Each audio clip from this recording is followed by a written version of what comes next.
girdi tuo gyventi. Šioje mokykloje iš viso šiuo metu dirba kone pusšimtis specialiųjų pedagogų.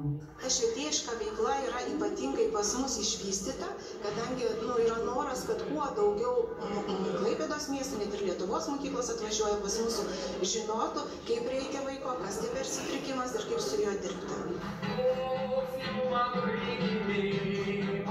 O muzikos, dainų, šokių ir linksmybių šioje ugdymo įstaigoje tikrai nestinga, mat mokyklos bendruomenė aktyviai dalyvauja miesto ir šalies veiklose.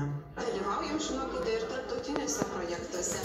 Ir turime su lengvosios atletikos maniežo Viesulo centru, sportuojam. Ypatingai sutrikusios klausos mokiniai pasiekia aukštų pasiekimų baseine. Yra laimėtojai, prizinių vietų. O projektai tai dažniausiai per meną, muziką.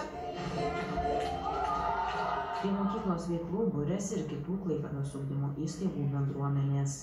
Esu iš Laplandijos ir pasiėmiau nykštukus iš Klaipėdos Varpo gimnazijos, nes daug metų jau savanoriauja kartu su Litorinos mokykla ir ne vienerias kalėdas jau padeda jums ir atneša džiaugsmą.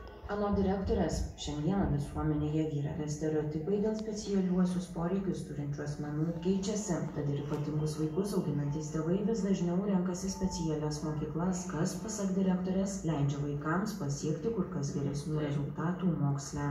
Šiandien galiu teigti, kad tai yra viena iš unikaliausių mokyklų, netgi Lietuvoje galėčiau drąsiai taip teigti, kadangi mokykloje ugdosi labai daug skirtingų poreikių vaikai. Tai yra ir sutrikusios klausos mokiniai, ir elgesio emocijų sutrikimų turintys vaikai, ir intelekto sutrikimų, ir raidos sutrikimų. Mokykloje visos klasės pritaikytos skirtingus sutrikimus turintiems moksleiviams. Kiekvienai grupiai parenkami ir skirtingi mokymosi būdai.